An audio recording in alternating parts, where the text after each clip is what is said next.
foreign passenger was nearly accused of smuggling at a U.S. airport, until a canine dog exposed something far more terrifying, a needle mark hidden under his sleeve. What seemed like a random alert turned into the unraveling of a human trafficking ring spanning continents. This isn't just a story about a dog's nose. It's about the lives it saved. Like what you're hearing? Hit that subscribe button, give this video a like, and stay with us.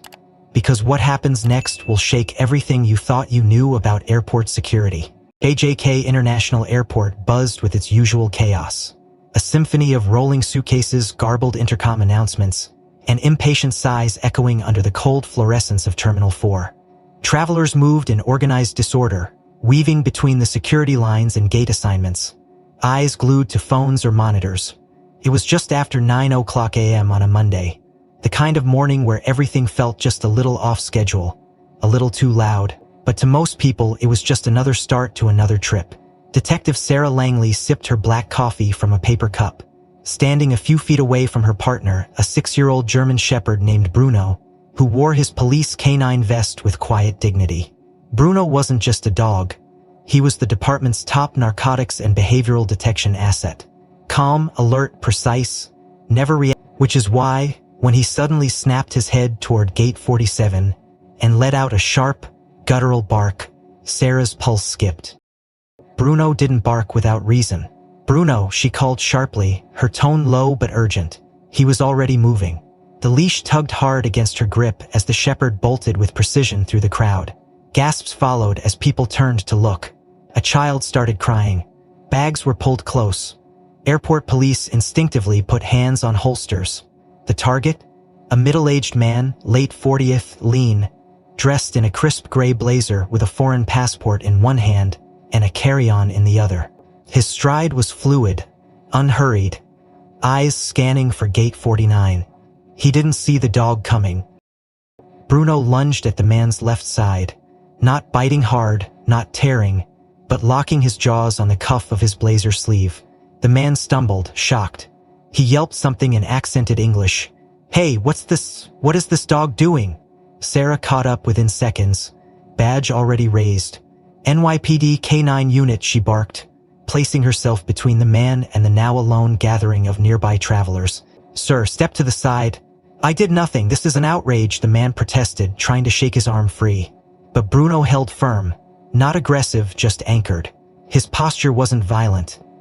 But this wasn't a hospital, this was an airport. "Sir," Sarah said, tone measured, "what's that on your arm?"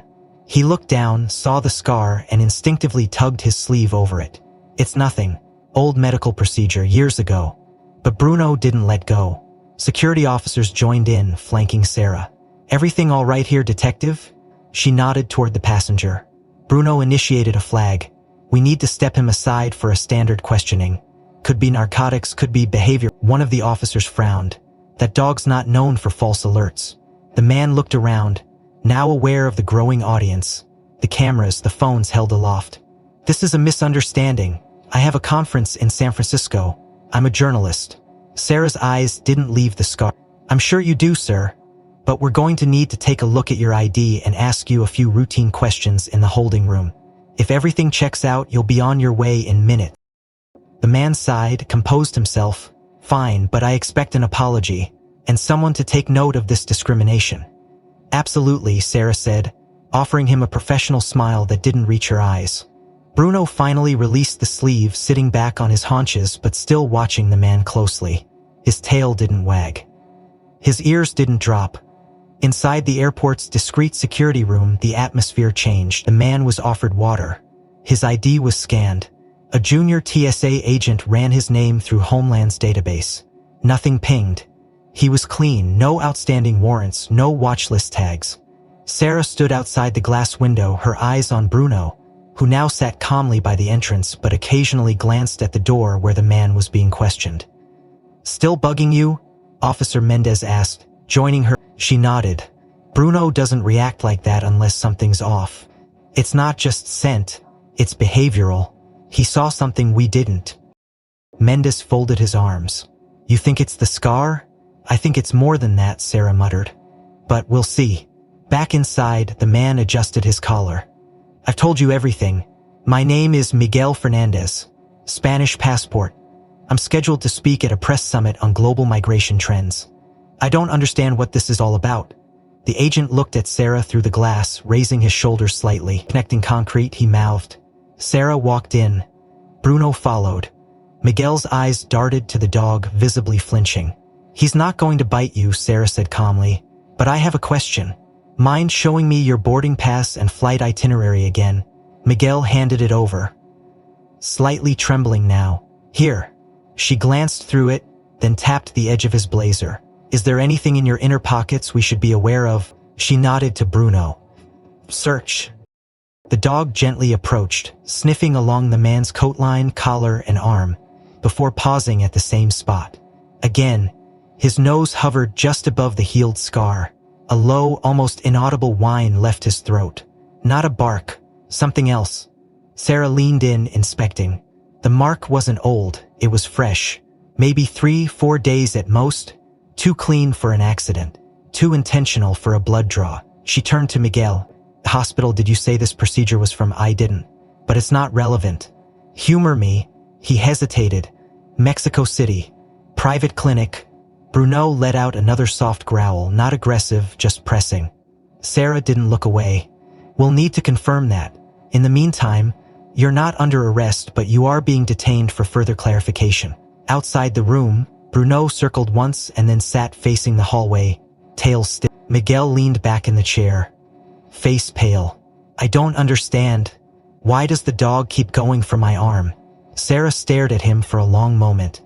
I was hoping you'd tell me. Miguel sat stiffly in the metal chair, his fingers interlaced on the table in front of him, eyes darting between the officers outside the room and the dog that had now been stationed quietly near the exit. Bruno wasn't barking anymore.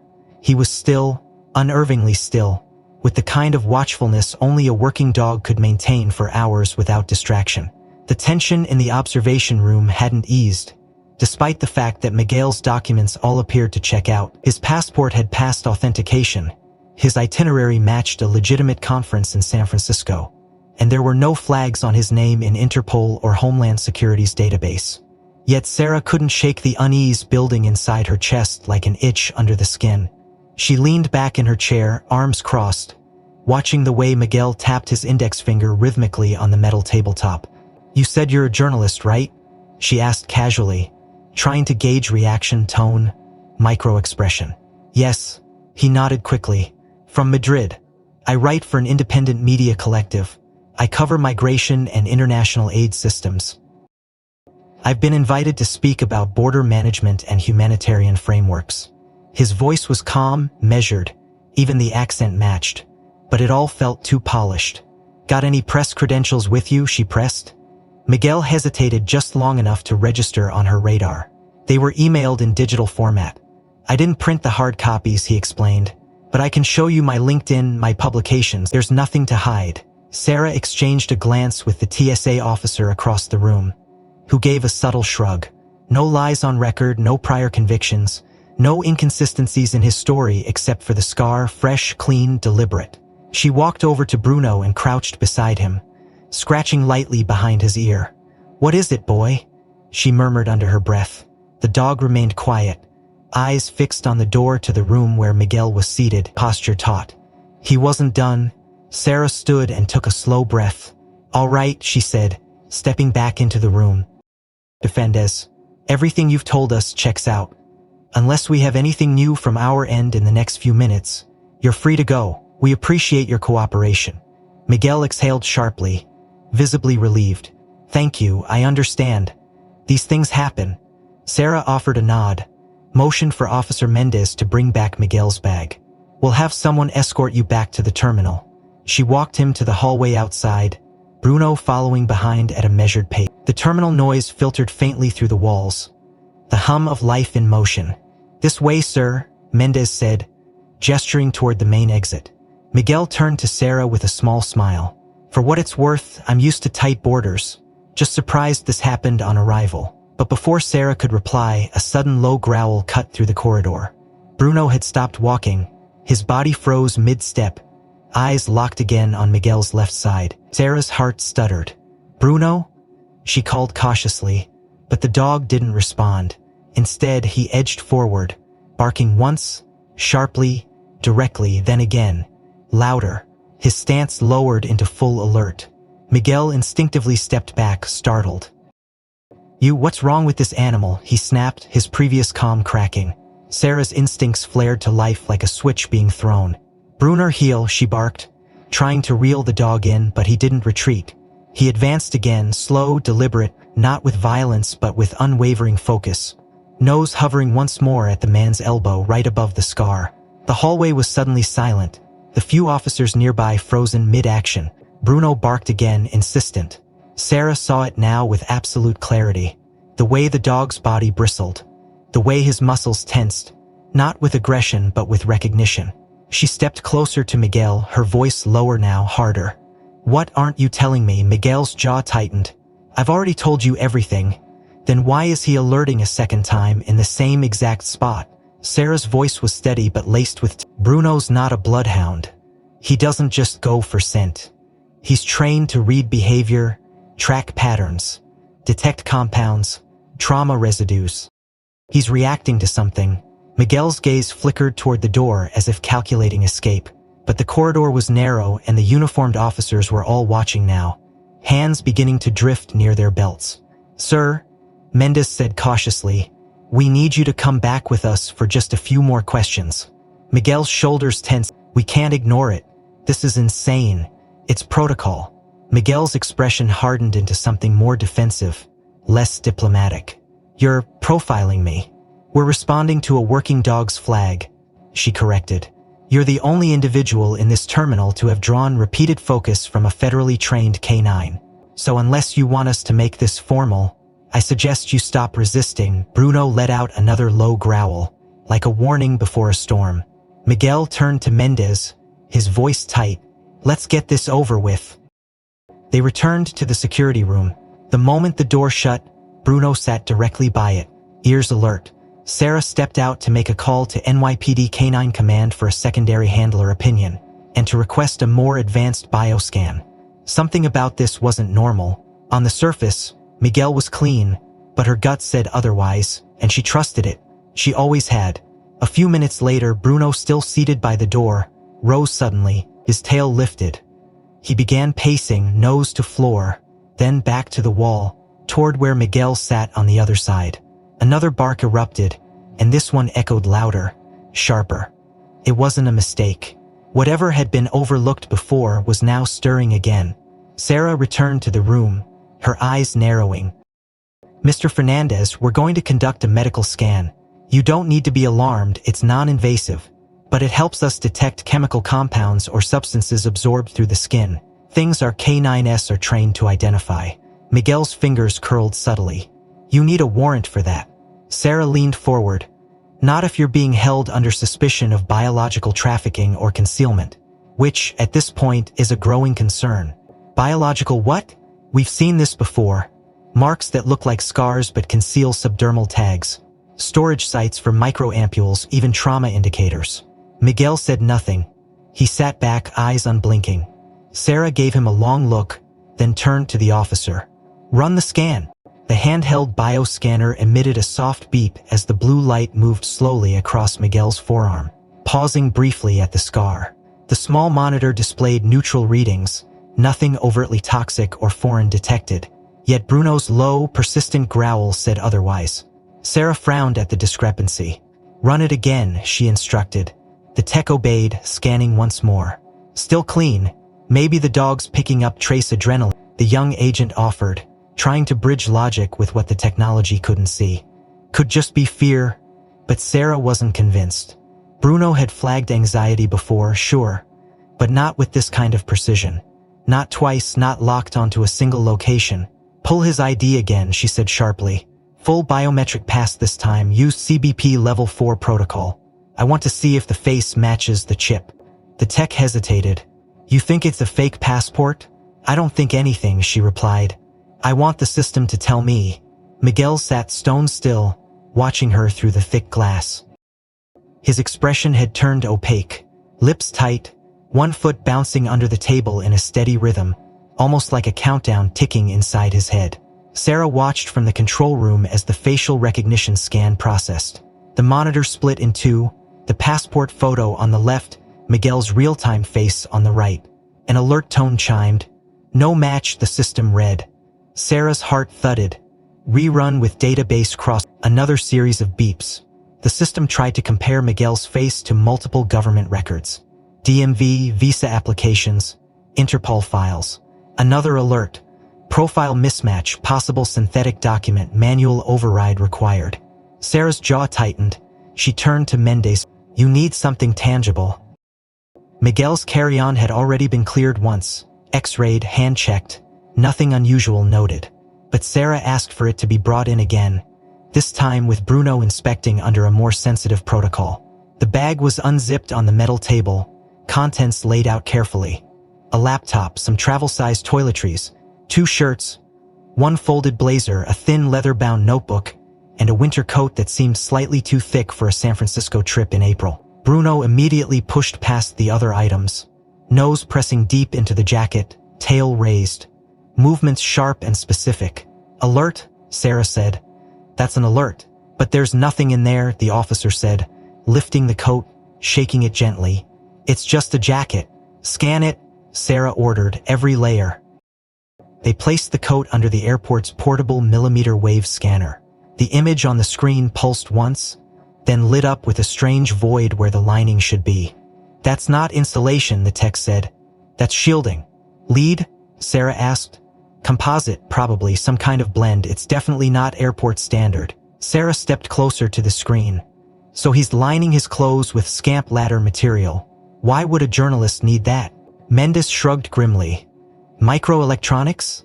Something harder to detect? Sarah glanced toward the interview room where Miguel was now standing, pacing slowly, his hands behind his back in what looked like trained restraint. Let's keep him in the dark about the mismatch for now, she said. I want to see how long he keeps up the role. She stepped back into the room, placing the coat gently on the table, smoothing it out with her palms.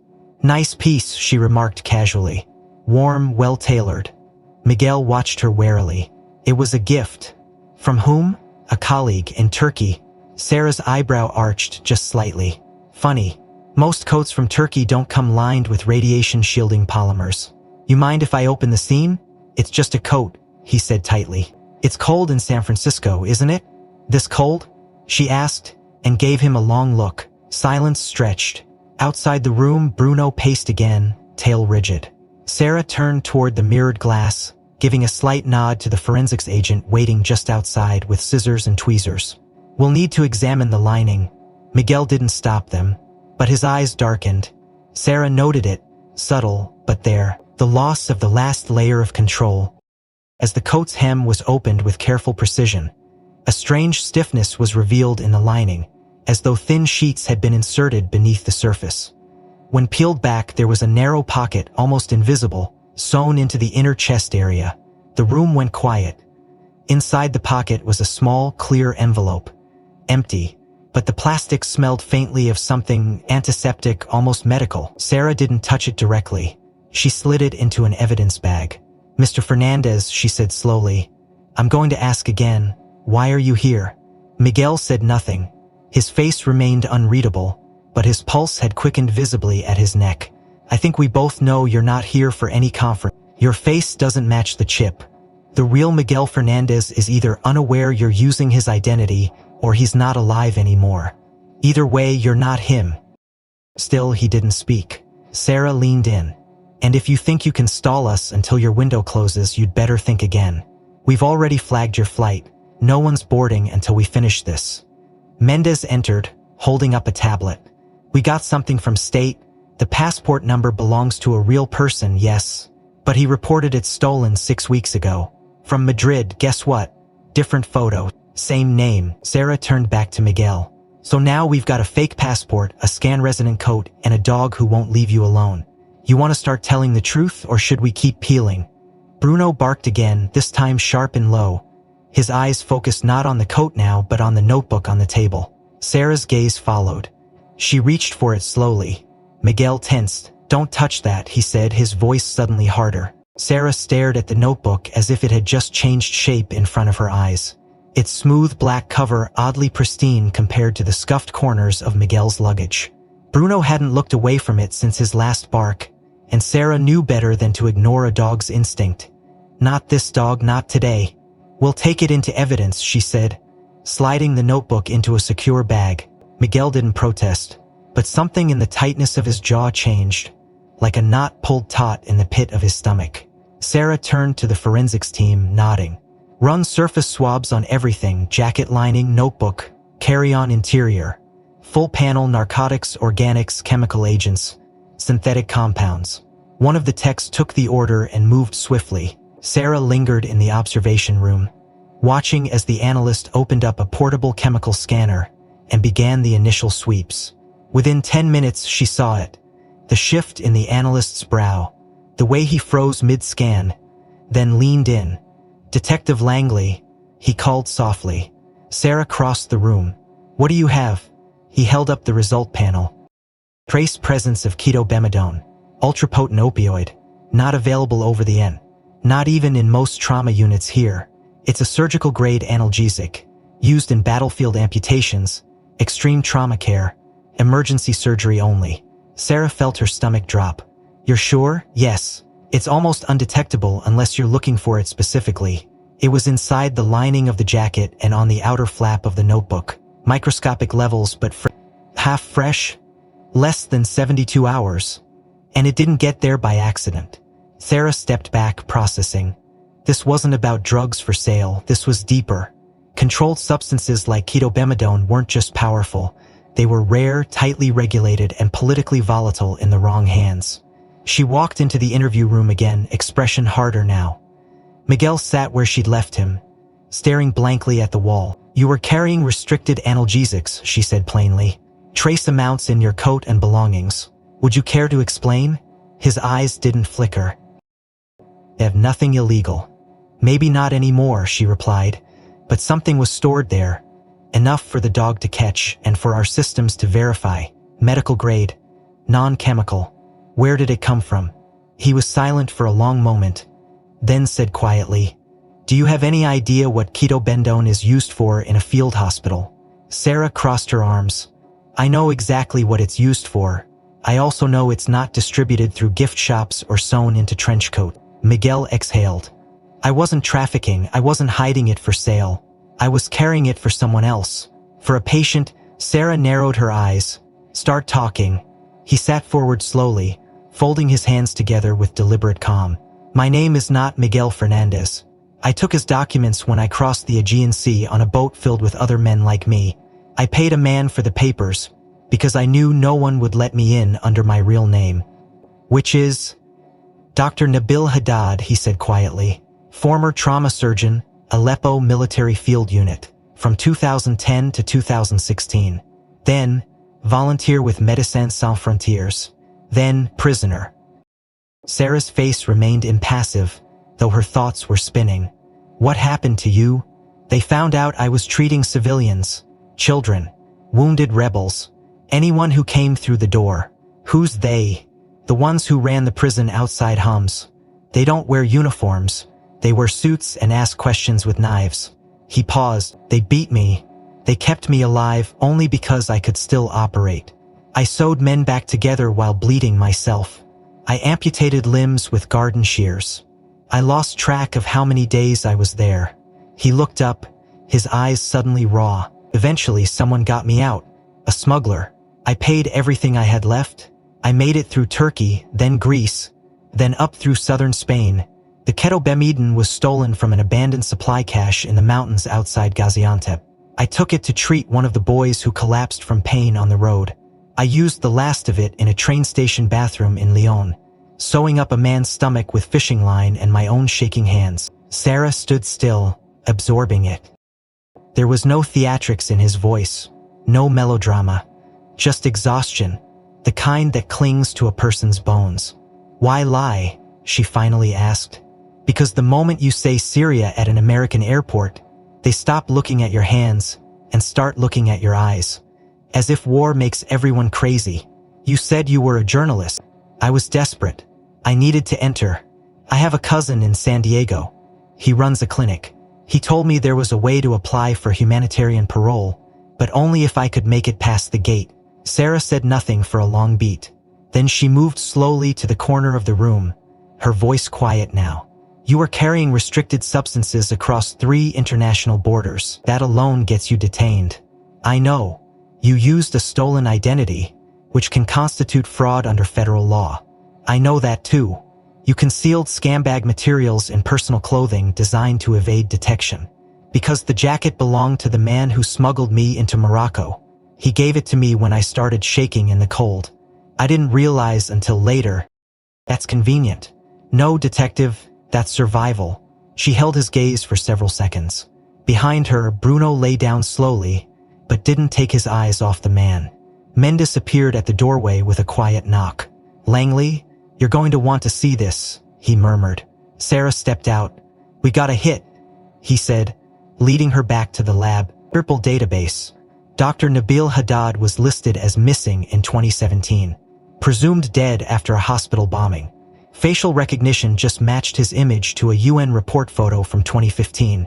Sarah read the details, heart pounding. So he's real. More than real, Mendes added. The kid who pulled the trigger on this, he's XDI. He recognized the scar pattern on the arm, says that technique was common in underground medical cells in Idlib. Sarah turned back toward the holding room, mind spinning. The man they had wasn't just another migrant or imposter. He might be a ghost from one of the world's ugliest wars, a physician who had stitched together life amid hell, and now he sat in a steel chair, awaiting judgment from people who didn't know what to make of him. The fluorescent hum of the airport's secure holding corridor buzzed in Sarah's ears as she reviewed the report in her hands for the 3rd time, unwilling to accept that the story she'd just begun to believe might not be the whole truth. Dr. Nabil Haddad, if that was his real name, had presented a heartbreaking narrative of war and survival that matched enough international data to seem plausible. But something in her gut refused to quiet down, and Bruno's persistent tension hadn't eased either. The moment Mendes handed her the printed dossier from a cross-agency inquiry, she knew they were treading into deeper water. This came through FBI liaison, Mendes said quietly, tapping the top page. It's from the Human Trafficking Task Force based in El Paso. A field agent flagged the scar pattern on our guy's arm, says it matches a known case from last summer, a trafficking survivor who disappeared during Sarah scanned the file. The image was grainy, lifted from a border checkpoint surveillance video. A thin man in tattered clothes, half carried, half stumbling into view. One arm hanging limp, a deep bandage wrapped clumsily around the elbow. The report described a large ass trafficking route that moved people north, from Honduras through Mexico, offering safe passage to the U.S. in exchange for silence and organ samples, primarily kidney tissue, extracted under non-sterile, brutal conditions. The survivor wasn't named, Mendes said. He gave a false alias, Yusuf Rahim, claimed to be from Aleppo, claimed to be a doctor. Sarah's eyes lifted. That's not a coincidence. No, Mendes agreed, but it might be a cover that's been used more than once. Sarah flipped to the next page.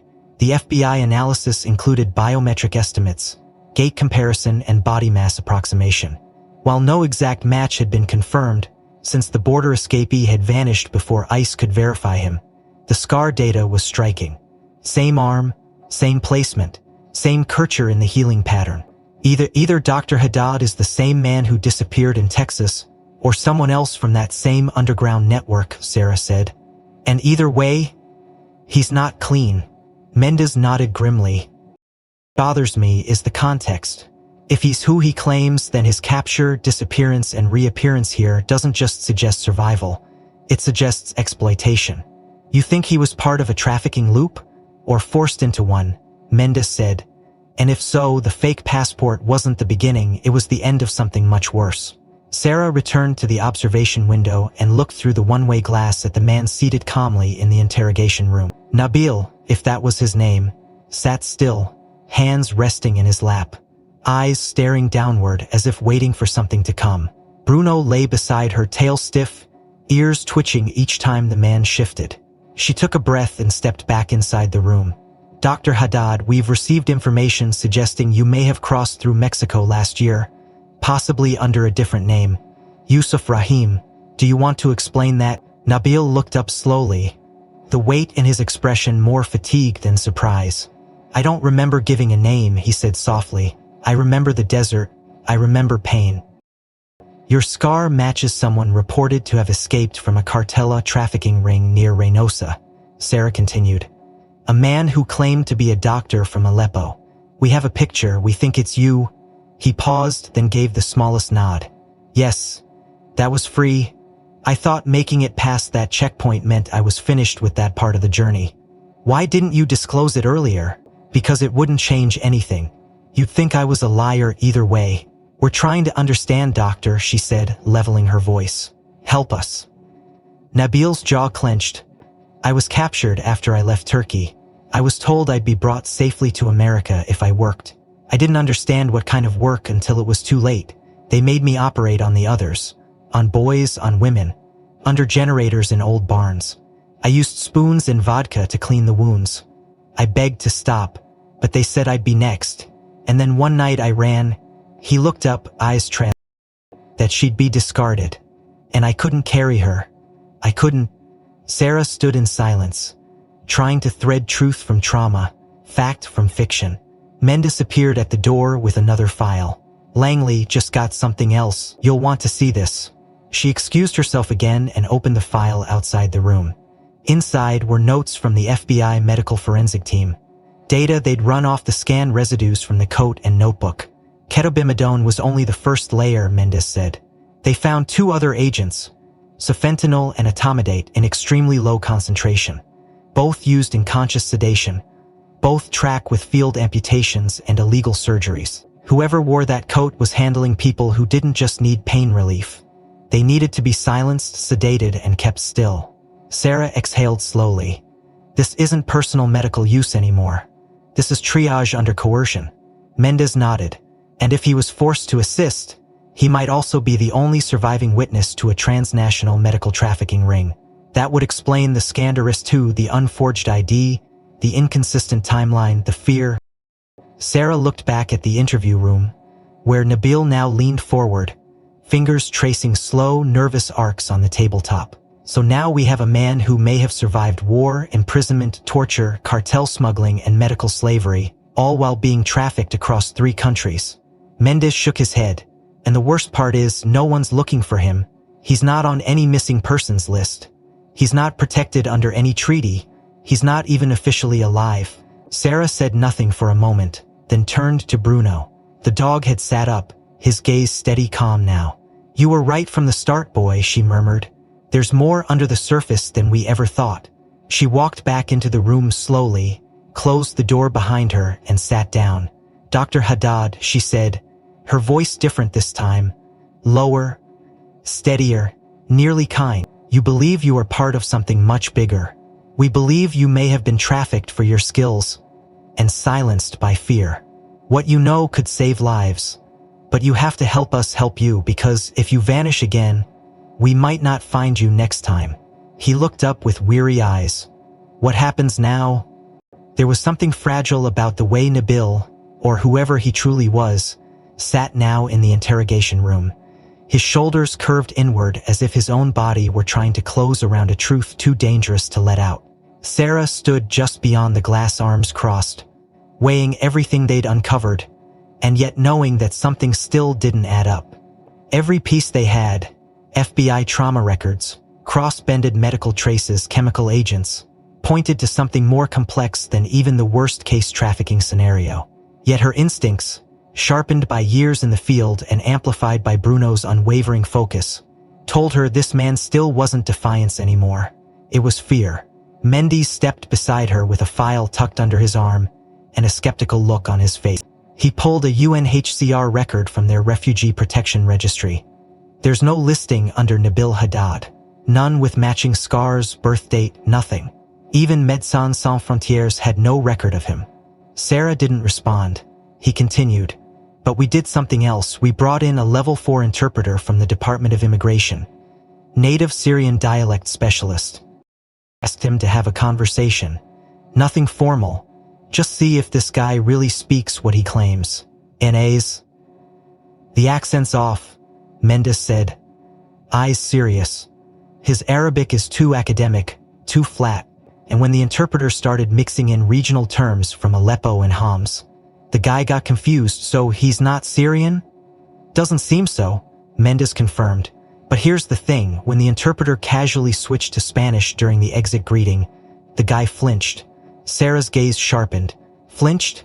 Like a muscle memory. Not surprise. Recognition. Sarah turned back toward the glass. She watched as the interpreter re-entered the room, now armed with a different set of linguistic tools. Within moments, the man in the chair, who had lived the past 12 hours as Dr. Nabil Haddad, began to speak again, but this time in soft, rapid Spanish. The shift was immediate and visceral. His shoulders relaxed, his tone changed, and for the first time the words came without struggle.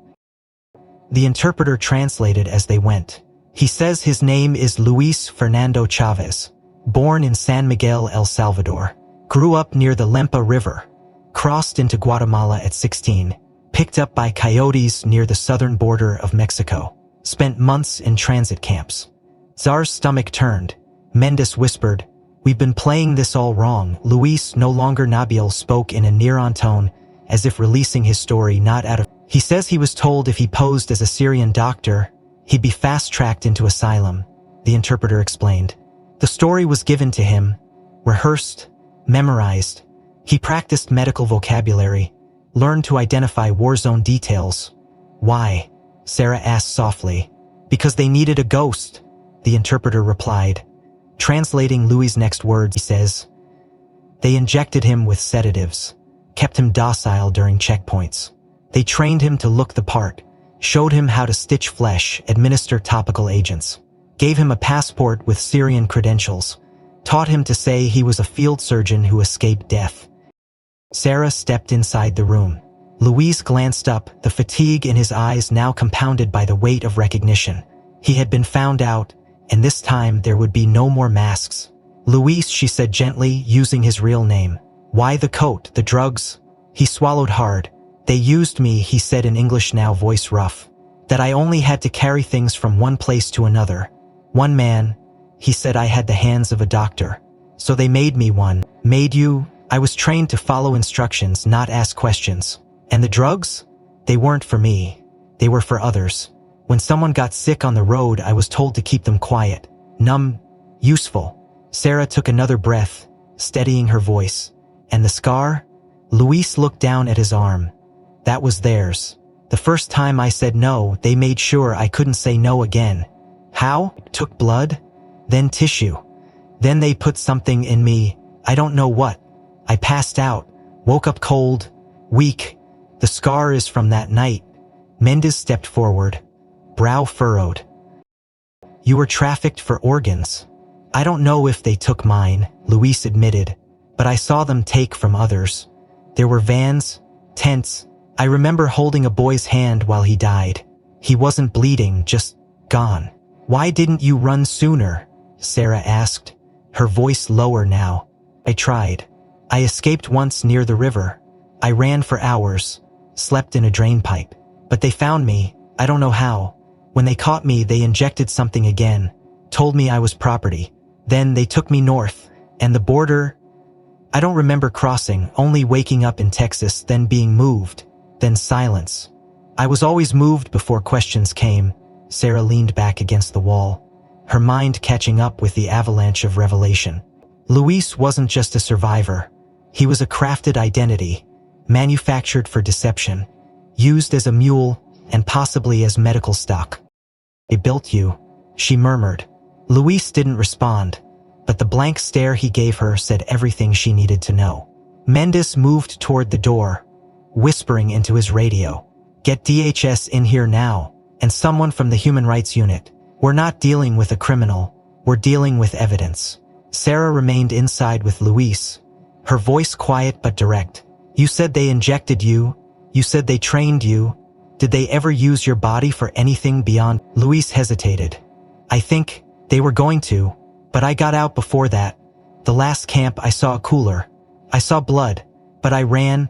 Sarah nodded slowly, her mind already organizing the next layer of the case. Victim or accomplice, this man held keys to a network few ever survived long enough to describe. The lies weren't just protection, they were programming. Sarah stood in the observation corridor, arms folded, watching Luis through the one-way glass.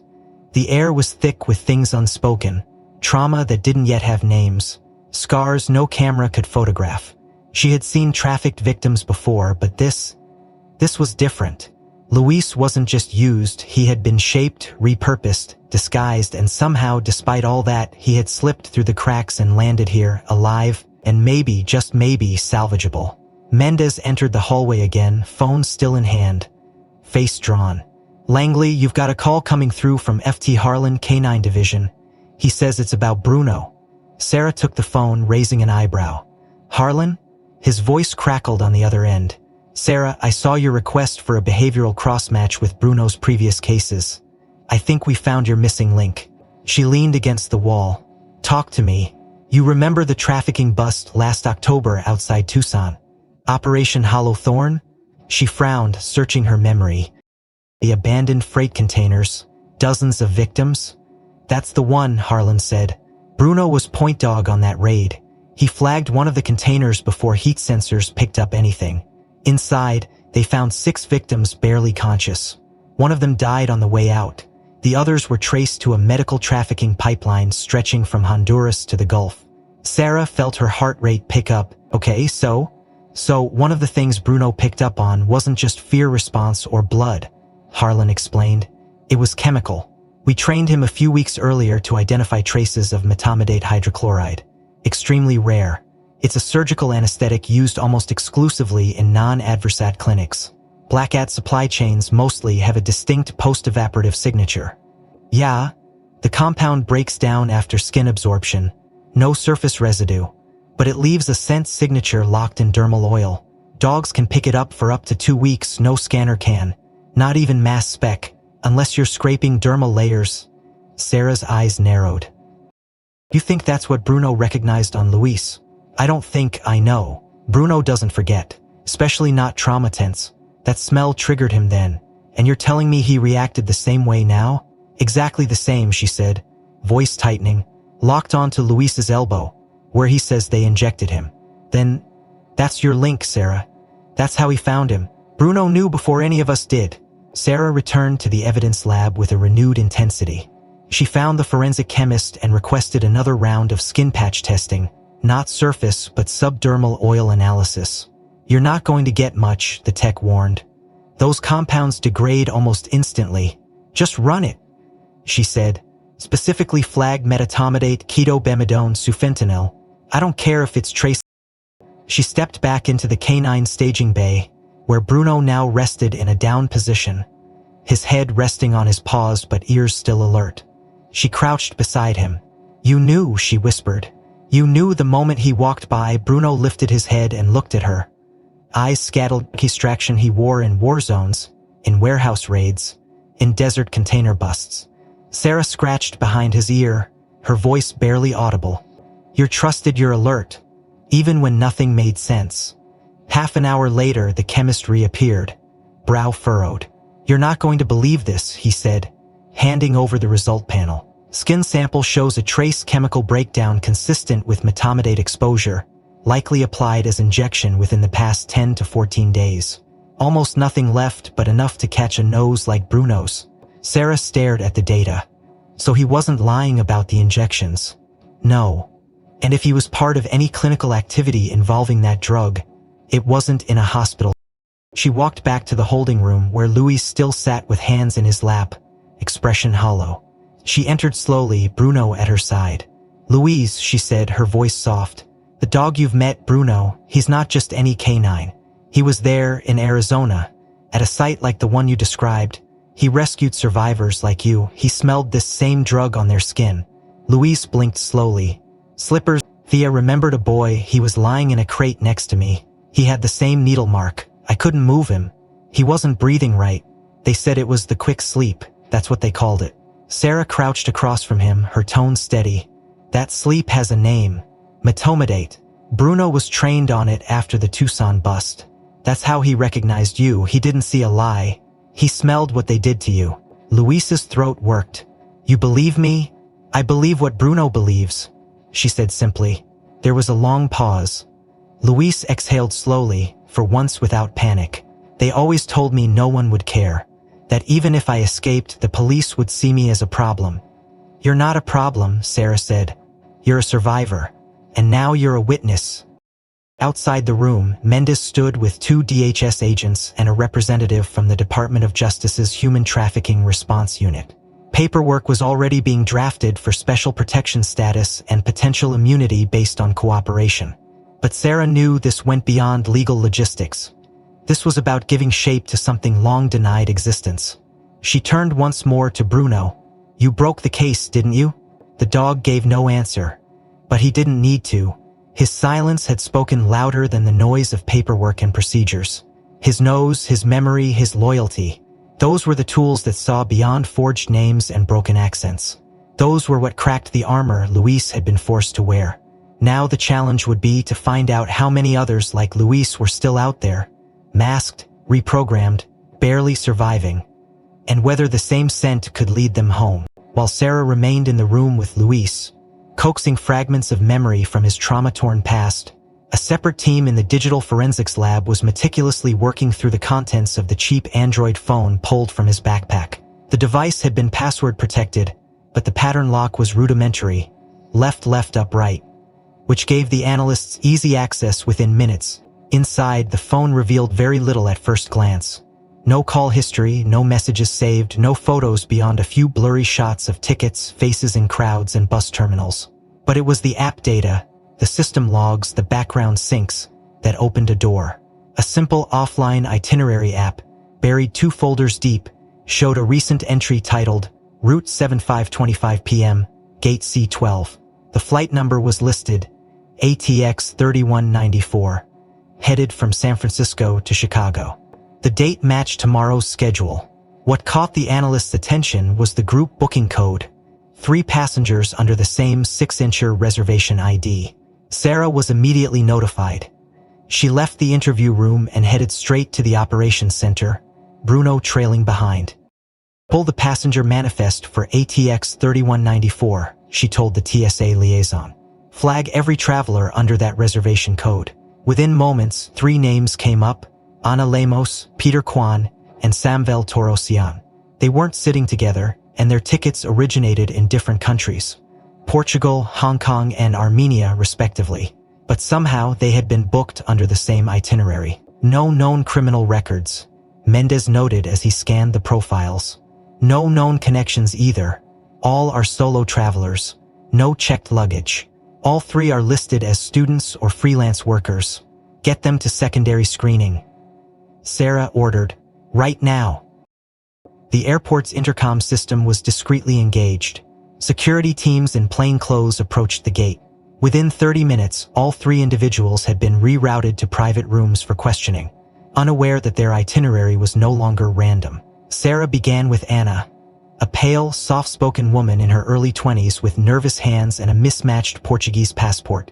She said she was visiting her cousin in Chicago, but she couldn't answer basic questions about that cousin's address. "Where were you before you flew into the US?" Sarah asked gently. "I came from Lisbon," Anna replied. "No," Sarah said, laying down a boarding pass pulled from Anna's jacket. "This one's from Guatemala City, issued 4 days ago." Anna blinked. Her lips parted. Then she sighed. "They told me not to say anything," she whispered, "that if I did, I wouldn't be allowed to stay." Sarah moved to Peter next. The young man sat upright, sharp in appearance but visibly sweating. His story mirrored Anna's. Solo travel, visiting family, no one meeting him at the airport. "Can I lift your sleeve?" Sarah asked. Peter hesitated, then nodded. A small puncture mark sat near the inside of his elbow, red and just beginning to fade. "What's this?" she asked. "Vaccination? Intake where?" "In Mexico. They said it was temporary." "I don't know more." The last to be interviewed was Samvel, older than the others, with strong hands and tired eyes. He spoke little English, but through a translator he repeated nearly the same pattern. Hired as a driver, told he'd be flown to Chicago for work, he had the same mark, same hesitation, same dull fear behind his words. "You don't know each other," Mendes said. reviewing the files. Different backgrounds, different stories, same trip. Sarah pieced it together in her mind. Someone was grouping victims under shared bookings to make them seem like a legitimate party, then dispersing them upon arrival. The goal wasn't companionship, it was camouflage. Spread them thin, make them invisible.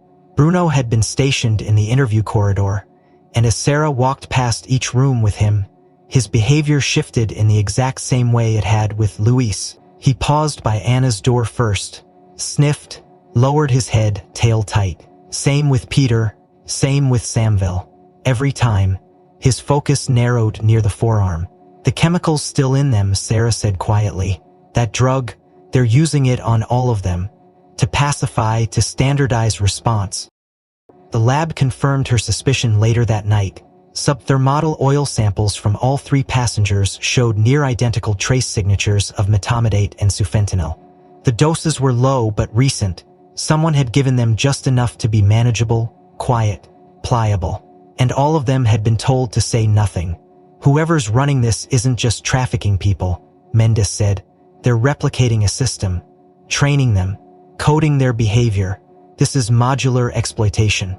Sarah looked at the wall of new profiles. Luis, Anna, Peter, Samville.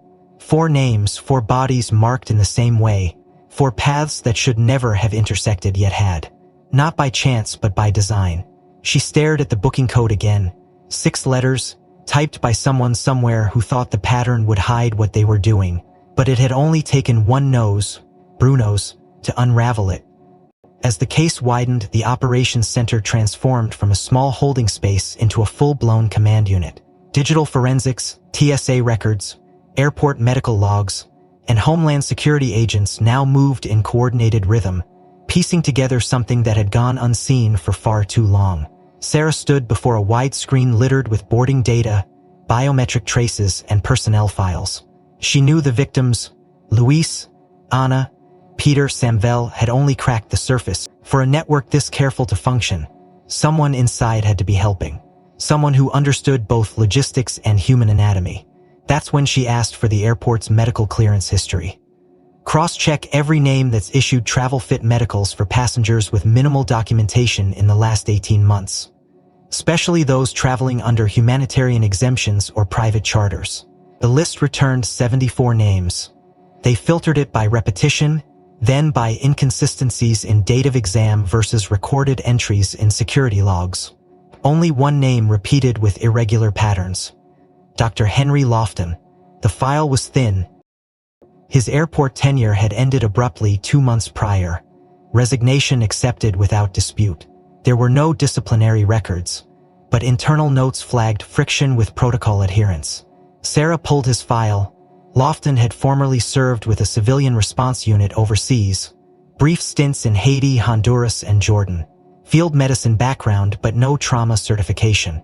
In the last year of his employment, he had submitted medical clearance for over 50 humanitarian priority travelers, many of them solo, many routed through secondary hubs, none flagged until now.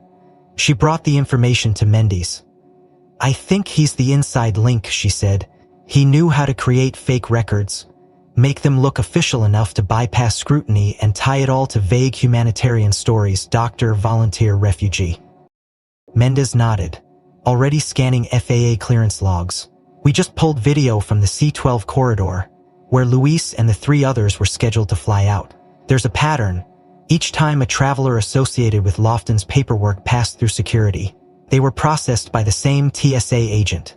Name's Charles Redding. They went straight to video archives. Redding appeared 4 times over the past 5 weeks, each instance coinciding with a grouped reservation like Luis's. On camera, he performed the necessary wand checks and ID scans, but in each case, his body language showed something else. Subtle gestures, nods too rehearsed, and in one instance, a barely perceptible hand signal to another airport staffer behind the scanner. Sarah replayed the clip in slow motion. That's not a coincidence. He's confirming identities outside of the manifest. Homeland agents pulled Redding from duty within the hour. He was taken into a secure interview room, quiet and confused at first, until he saw the footage. He insisted, "They just told me which passengers to wave through. I didn't ask questions. Who's they? Sarah asked. Lufton, Redding nodded slowly. He came to me with a proposition, said some travelers didn't have time for full medical clearances or standard ID. Said they were victims, people escaping danger. I thought I was helping. At first. What changed? The last group, Redding said, eyes dimming. They looked off. One girl kept whispering numbers. One guy had blood on his collar. I asked about it. Lofton said it was nothing, but I knew. They pressed him for more. Redding gave them names. A runner, a logistics handler, a mid-tier contact who worked with a private medical transport nonprofit out of Central America. But none of it was official, just burner phones and handwritten notes. Meanwhile, Sarah pulled up Dr. Lofton's last known address. It was a private rental 2 counties away, abandoned weeks ago. Inside, they found traces of sterilized surfaces, vials labeled in Spanish, and 3 identical forged medical forms pre-hilled with different names. Back at the airport, camera analysis deepened. They overlaid each known victim's route from baggage to security to gate, and in every case the same visual signature returned. The victims never made eye contact with staff. They followed subtle physical cues, a hand to a jacket, a brief nod at a checkpoint. It was orchestration. Trauma turned choreography. Even Bruno responded. When shown surveillance stills from 5 different boarding sessions, he consistently barked or whined at frames where Lofton or Redding appeared, even in the background. The scent memory tied to those frames wasn't visible, but it lingered for Bruno. They had a network, not just of smugglers but of orchestrators, people who understood the movement of humans through clinical, bureaucratic, and psychological channels. Sarah met with the DHS director later that night. We're not chasing ghosts anymore, she said. We have names, faces, behaviors. And now we have a pattern. Outside the room, Bruno sat alert near the interview wing, ears perked not in aggression but in anticipation. He'd spent his life navigating war zones and cargo containers, but here, in the corridors of bureaucracy, he'd once again led them to truth.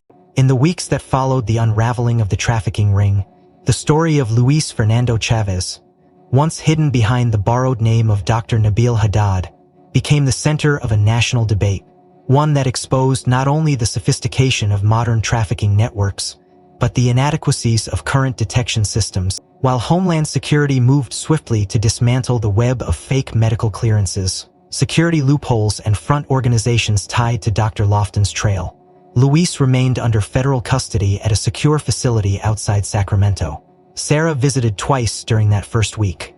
On her second visit, she brought Bruno. Luis smiled faintly when he saw the dog, and Bruno, uncharacteristically gentle, laid his head on Luis's lap. There were no words exchanged at first, just the kind of quiet recognition that only those who had walked through fire could share. They say I still have to stand trial, Luis said after a moment, for the passport for false entry. You do, Sarah replied. But it's not a trial for your soul, it's for the system. And your testimony will do more than you know. She paused, then added, You've already given us names, patterns, routes. You helped crack the method, that matters. Luis nodded slowly. Do you think they'll send me back? Not with what you've told us, not with the evidence we have. She handed him a folder, thin but meaningful. Inside was a copy of the formal recommendation for humanitarian protection status under the Federal Victim of Trafficking and Violence Protection Act. The recommendation didn't erase the charges, but it reframed them. He was not a criminal, but a coerced participant in a machine built to erase people. His asylum status would be pending trial, and he'd remain in protective custody until the full investigation was closed. In parallel, Bruno's role became the subject of internal review and then external recognition. The scent profile he had identified, metamidate hydrochloride's post-evaporative trace, had not previously been part of the TSA's canine detection training. But after 3 separate confirmations, Luis, Anna, Peter, and Samvel, all sharing the same chemical scent with no other detectable residue, federal authorities moved to classify the compound signature as a marker for high-risk trafficking profiles. A memo circulated within DHS, calling for expansion of canine training protocols to include trace organic anesthetic markers. Bruno's performance was cited as precedent. Within a month, the Department of Homeland Security had a press briefing. In front of cameras, Bruno stood beside Sarah, tail calm but ears upright, as the Secretary of Homeland Security announced the new national directive for scent-based victim identification. Today, the Secretary said, "We are recognizing not just a crime that was stopped but a signal that was heard by one of our own canine officers." Bruno's alert didn't just lead to an arrest. It led to the exposure of a trafficking network that might have continued unchecked for years. He saw what we could not smell. He sensed what machines could not measure. For that, he is more than a dog. He is a guardian. Bruno received the Federal Canine Valor Citation, the highest honor given to service animals in federal operations. His photo, once just another ID in the canine registry, was now on the cover of security training manuals. Sarah watched the ceremony with a complex mix of pride and quiet weariness. There were still names missing, still people to be found, still systems to rebuild. But this was a beginning, one rooted not in abstraction or political theater, but in something deeply human and deeply canine. Luis's case went before a federal immigration judge 3 months later. Sarah was called to testify, along with 2 forensic analysts, a DHS human trafficking specialist and the behavioral expert who reviewed Bruno's alert consistency. The prosecution didn't contest the evidence. They focused instead on precedent. Could someone who entered illegally, even under duress? The judge was thoughtful. In her final remarks she noted, "Justice is not blind to context. It is blind to assumption." Mr. Chavez's case shows how systems of coercion can manufacture complicity. But it also shows how courage, even when fractured, can open doors we didn't know were locked. Luis was granted conditional asylum with supervised release and mandatory witness protection placement. He would not be deported. Instead, he would remain in the U.S. under federal care, assisting in the continued investigation and expansion of victim outreach. Outside the courthouse, Bruno waited in the SUV, nose pressed gently to the window. When Luis stepped out, he knelt by the car door, and for a long, quiet second, no one moved. Then Bruno nudged his head forward, a quiet, certain nuzzle into Luis's shoulder. It was neither a goodbye nor a welcome. It was simply acknowledgement, one survivor to another. Back at the airport, Sarah sat in a quiet briefing room with Mendez. The lights low, the screens cleared. "How many do you think are still out there?" Mendez asked. Sarah stared ahead. "Enough to keep us busy, but now we have something we didn't before." "What's that?" "A name," she said. "A face, a pattern, and a dog who never forgets." If you found this story powerful, consider subscribing for more true-to-life narratives that dig deep into human resilience and unexpected hero. Which part of the story struck you the most? Was it Luis's hidden identity, Bruno's incredible instinct, or the network slowly unraveling? Let us know where you're watching from and what moment made you pause. Drop it in the comments. Your thoughts matter here.